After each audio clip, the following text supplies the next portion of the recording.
বেয়া আছে কি আছে আমি সেইবোৰ নাজানো।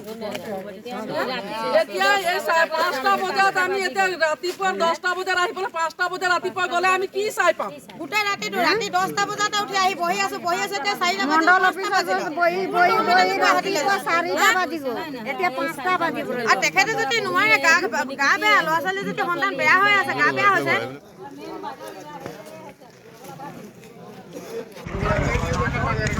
এতিয়া বৰ্তমান পোৱা গৈছে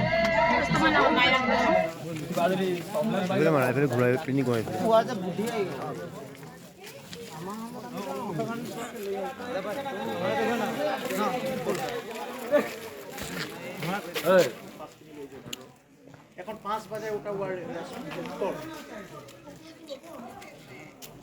আৰু তোর মানে মানুহগিলাও আছে কিন্তু আমাদের আছে নাই পাস আছে আর নাই কোনো ব্যবস্থা আছে।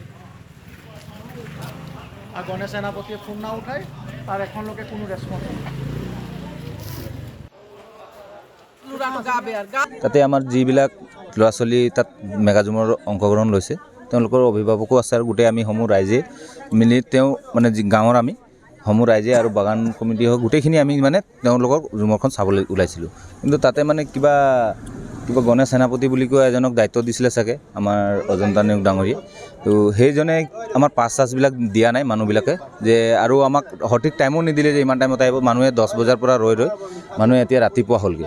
গতিকে সেই 10 বজালৈকে ৰৈ যেতিয়া ৰাতিপুৱা হ'ল, তেওঁলোকে যেতিয়া ইয়াত উপস্থিতেই নহ'লে আমাৰ যিবিলাক মানে আপোনাৰ কাৰ্ডবিলাক দিব লাগিছিলে মানুহবিলাকৰ পাছবিলাক, সেই পাছবিলাকো দিয়া নাই এতিয়ালৈকে ৰাইজে পোৱা নাই।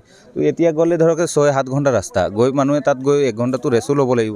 তো যদি পাছবিলাকে নাপায় গৈ কেনেকৈ ৰেষ্ট কৰিব, গৈ কেনেকৈ মেগাজুমৰ চাব আমাৰ। গতিকে সেইকাৰণে ৰাইজে আহি পেলাই আমাৰ গোলাঘাট জিলাৰ সদৰ থানাত আহি ৰাইজে ছাৰক জনাই পেলাই কৈ যে আমাৰ পাছবিলাক পোৱা নাই। বাকী এনেকৈতো একো নাই, ছাৰে গোটেই ৰাইজে আমাৰ জনালে ছাৰক পাছৰ ব্যৱস্থা কৰি দিবৰ কাৰণে। আমাৰ প্ৰায় 300 ভিতৰত হ'ব নেকি, এনেকৈ সঠিকটো নাজানো মই, এনেকৈ ভিতৰতে মই গম পাওঁ মানে কিমান হ'ব সেইটো সঠিকটো নাজানো। এতিয়া মানে বস্তুটো হৈছে মানুহবিলাকে যেতিয়া হাৰাশাস্তি পালে ৰাতি 10 বজাৰ পৰা যেতিয়া গোটেই নিশাটো মানে ৰাতিপুৱা হৈ গ'ল, তেতিয়া মানুহেতো হাৰাশাস্তি হ'লেতো টোপনি ক্ষতি হৈছে। যদি সঠিক টাইমটো যদি দিয়া হ'লেহেঁতেন তেতিয়া মানুহে ৰাতিপুৱা ওলালেহেঁতেন। গোলাঘাট সমষ্টিৰ পৰা মেগাজুমৰ যাবৰ বাবে আমি যোৱা ৰাতি আমি 10 বজাত আমাৰ গোলাঘাট সমষ্টিৰ আমি পদুমণি মণ্ডলৰ কাৰ্যালয়ত আমি উপস্থিত হৈছিলোঁ।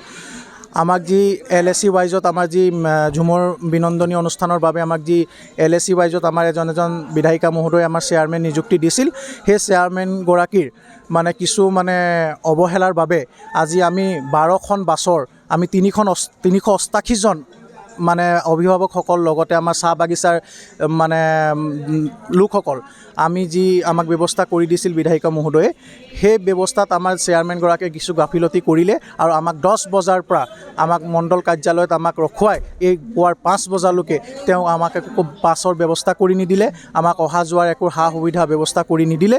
গতিকে আমি এই আপোনালোকৰ যোগেদি আমি বিধায়িকা মহোদয়ক ক'ব বিচাৰিছোঁ, আপুনি আগন্তুক দিনত আপুনি যি মানুহক আপুনি দায়িত্ব দিয়ে সেই দায়িত্ব যাতে আপোনালোকে ভাল মানুহক দিয়ে, যাতে আমাৰ সমষ্টিৰ বদনাম নহওক, আপোনাৰ যাতে কোনোদিনা বদনাম নহওক, সেইবাবে আপুনি অনাগত দিনত আপুনি অলপ চিন্তা চৰ্চা কৰি আমাৰ আমাৰ LAC ৱাইজত যি চেয়াৰমেন নিযুক্তি দিছিল তেওঁৰ নাম হ'ল গণেশ সেনাপতি, তেওঁ দয়াং চাহ বাগিচাৰ নিবাসী।